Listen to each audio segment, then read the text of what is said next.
अस्सलाम वालेकुम। आज बहुत अरसे के बाद मैं एक लेक्चर वीडियो रिकॉर्ड करने लगी हूँ।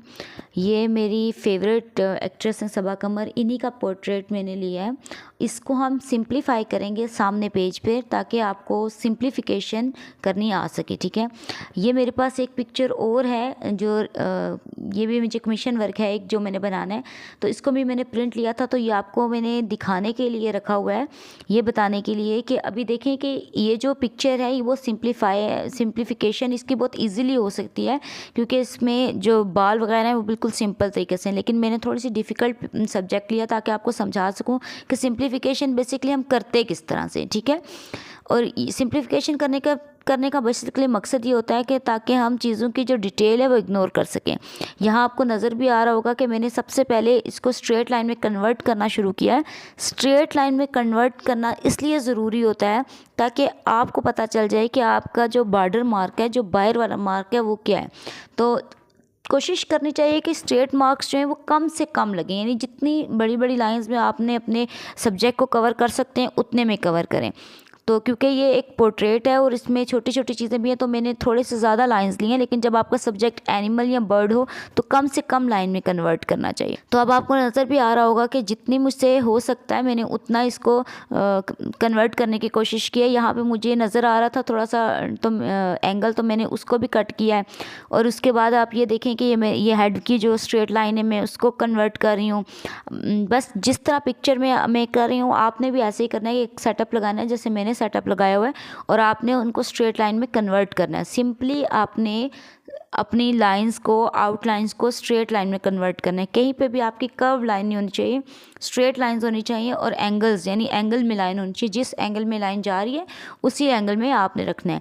और जो चीज़ बाहर छूट रही है, जैसे ऊपर मैंने बाल बनाते हुए एंगल में कुछ बालों के कर्ल्स छूट गए तो आपने छोड़ देना उसको उसी तरह। और इसी तरह कोई बनाते हुए अगर कोई, जैसे भी फोरहेड बना रही हूँ तो फोरहेड बनाते हुए कोई अगर प्रॉब्लम आ रही है तो आपने जो चीज़ एक्स्ट्रा है उसको आपने छोड़ते जाना है अपनी, वो हम बाद में लाइन के हिसाब से बनाते रहेंगे। बाकी आपने जितने भी लाइन में एंगल्स में जो चीज़ कवर हो रही है उसको उसमें कवर करते रहना है, ठीक है। तो ये मैंने मेन में जो भी आउटलाइन थी उसको सारा स्ट्रेट लाइन में कन्वर्ट कर लिया। और ये मैंने बॉल पॉइंट इसीलिए किया है कि आपको समझ आ जाए। ऑब्वियसली नज़र तो उस तरह से नहीं आ रहा होगा, लेकिन आप फील कर सकते हैं कि मैं कहाँ कहाँ पे लाइन लगा रही हूँ। अब इसी को मैं दूसरे पेज पे इन्हीं लाइंस को कन्वर्ट करूँगी, लाइंस में निकालूंगी, ठीक है।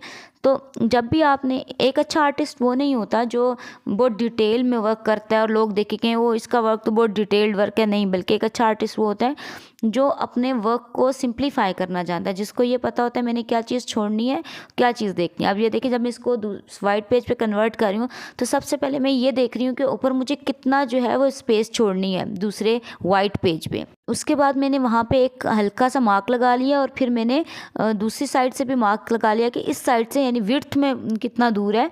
और वो मार्क लगाने के बाद मैंने सिर्फ एंगल मेजर किया। एक तरीका ये भी होता है कि आपने अपने, इसको हम साइड बाय साइड या एंगल बाय एंगल पे पोर्ट्रेट बनाना भी कहते हैं, जिसमें मैंने वहाँ से मेजर की चीज़ और उसी तरह जिस तरह में, देखें आपको वीडियो में नज़र आ रहा होगा कि जिस तरह मैं मेजर कर रही हूँ मैं उसी तरह अपनी पेंसिल को दूसरे कागज़ पे लेकर जा रही हूँ ताकि ज़्यादा मुझसे दूर ना हो और मैं ज़्यादा से ज़्यादा ऑब्ज़र्व कर सकूँ। और ये मैं मार्क तो बहुत लाइट पेंसिल से लगा रही हूँ, लेकिन आपको दिखाने के लिए मैं ये 2 भी किया कि 4 भी है मेरे पास, उससे इसको डार्क कर रही हूँ ताकि आपको वीडियो में नज़र आ सके। लेकिन जब आप मार्किंग करें तो आपके पास बिल्कुल लाइट पेंसिल होनी चाहिए, जो बहुत लाइट पेंसिल होती है उससे आपने मार्किंग लगानी है, ठीक है। HB हो जाए या फिर 6H हो जाए, 6H हो, उससे आप मार्किंग करें। और इसके बाद आपका सिर्फ एक ही काम है कि आपने देखना है कि पहला मार्क अगर आपने लगा लिया तो बस आपने उसके बाद उससे साइड बाय साइड आपने मेजर करते जाना है। उसके बाद साइड बाय साइड आपने देखते जाना है कि जो मैं लाइन लगा रही हूँ वो सही है कि नहीं, जो लाइन लगा रही हूँ वो लाइन सही लाइन मेरी लग रही भी है या नहीं। और आपने सिर्फ एक चीज़ को जज करना है कि अगर मैंने कोई एंगल लगाया है तो वो एंगल ठीक है कि नहीं ठीक है, अगर मैंने कोई लाइन लगाई है वो लाइन ठीक है कि नहीं ठीक है। और बस आपका यही काम है कि आपने इन्हीं चीज़ों को जज करना है और उसे उतारते जाना है, ठीक है। और आपने जहाँ पे आपको लगे कि मिस्टेक है तो वहाँ से आपने इरेज करके उसको ठीक करते जाना है। एक बात और आपने अपने दिमाग में रखनी है और वो ये कि आपने डिटेल्स को इग्नोर करना है, आपने सिर्फ इसको स्ट्रेट लाइन में कन्वर्ट करना है और आपने कोई दूसरी चीज़ नहीं करनी। यहाँ मैं एक बात करती चलूँ कि बहुत सारे लोग ऐसे होते हैं कि जो जब ड्राइंग करना शुरू करते हैं या पोर्ट्रेट बनाना शुरू करते हैं तो वो क्या करते हैं कि वो आइज से शुरू करते हैं, बनाते हुए बाहर की तरफ जाते हैं। जो बंदा बहुत ज़्यादा एक्सपर्ट हो वो तो ये कर सकता है क्योंकि उसकी ऑब्जर्वेशन स्किल ऑलरेडी स्ट्रांग है। लेकिन जो बिगनर्स होते हैं, या जो मैं अपनी भी अगर बात करूँ तो मैं भी अगर अभी काम कर रही हूँ तो मैं भी यही करती हूँ कि आपने बाहर से अंदर की तरफ आना है। यानी सबसे पहले आपने बाहर के स्ट्रोक्स लेने, उसके बाद आपने अंदर के स्ट्रोक्स पे काम करना शुरू करना है। उसकी रीज़न ये होती है कि आपको पहले एक मार्किंग मिल जाती है कि मैंने इसी मार्किंग के अंदर अंदर काम करना है, उस मार्किंग से बाहर नहीं जाना। और जब आप उस मार्किंग के अंदर अंदर काम करते हैं तो फिर 70-80% चांसेस ऐसे हो जाते हैं कि जो आपको उस चीज़ को गलत नहीं करने देते। ठीक है, 70-80% आपके पास चांसेस होते हैं कि जो मार्क्स अब आप अंदर लगाएंगे वो ठीक ही बैठेंगे, वो अपनी अपनी जगह पे ठीक ही आएंगे। अगर आप ये सिंप्लीफिकेशन करना सीख लें, अगर आप ये मार्क्स लगाना सीख लें, तो ज़िंदगी में वो जो एक क्वेश्चन है जो आप हमेशा कहते हैं कि मैं एनिमल तो बना लेता हूँ बहुत अच्छा सा, मैं बर्ड्स तो बहुत अच्छे बना लेती हूँ, लेकिन मैं ट्रीज़ तो बहुत अच्छे बना लेती हूँ, लेकिन मुझसे पोर्ट्रेट ड्राइंग नहीं होती या मुझसे फिगर नहीं बनते। तो उसकी वजह यही होती है कि आपको सिंप्लीफाई करना नहीं आता। जो बर्ड्स होते हैं इनको हम अपनी आम रूटीन में हमने उसकी जजमेंट बचपन से उसकी ड्राइंग कितनी की होती है कि हमें आइडिया होता है, तो हम उसकी आउटलाइनिंग हमारे लिए आसान होती है। लेकिन जब हम पोर्ट्रेट को हम बनाना शुरू करते हैं तो उसकी जजमेंट ऑब्जर्वेशन हमने, क्योंकि ड्राइंग बचपन से उस तरह से तो नहीं की होती, तो हमारे लिए वो बहुत मुश्किल होता है कि हम उसकी ऑब्जर्वेशन कैसे करें। तो आपको इसके लिए यही एक्सरसाइज है कि आपने इसको सिंप्लीफिकेशन करनी है।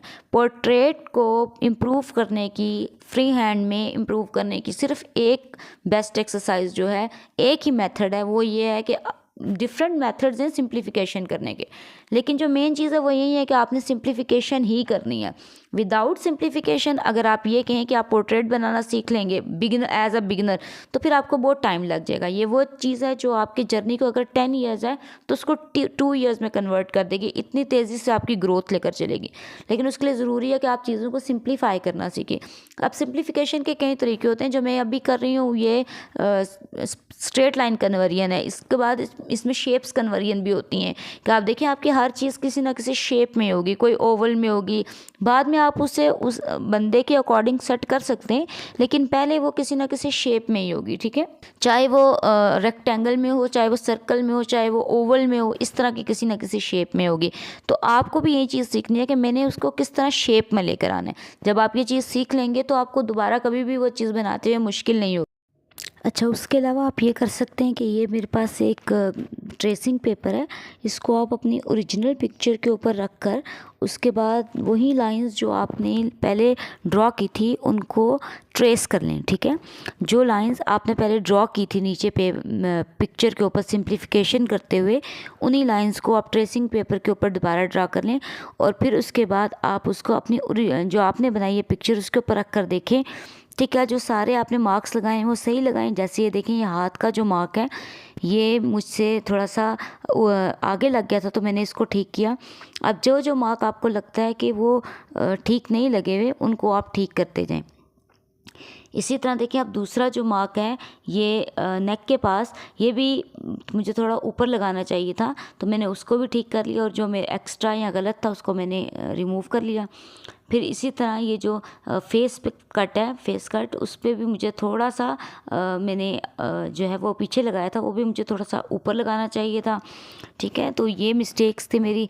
फिर नीचे आर्म पे भी देखें, आर्म पे भी थोड़ी सी मिस्टेक थी एंगल में, यहाँ एंगल मिस्टेक थी, मैंने उसको ठीक किया। तो इस तरह जहाँ जहाँ मिस्टेक है आप अपनी मिस्टेक्स को ठीक कर सकते हैं, और मिस्टेक्स को ठीक करने के बाद आप जो है वो चेक कर सकते हैं दोबारा से कि मैंने जो मार्किंग की है वो ठीक की है। तो इस तरह फिर आपको ये फाइनल मार्किंग जो है वो आपकी मिल जाएगी। आज के लिए इतना ही। अल्लाह हाफिज़। Thank you so much.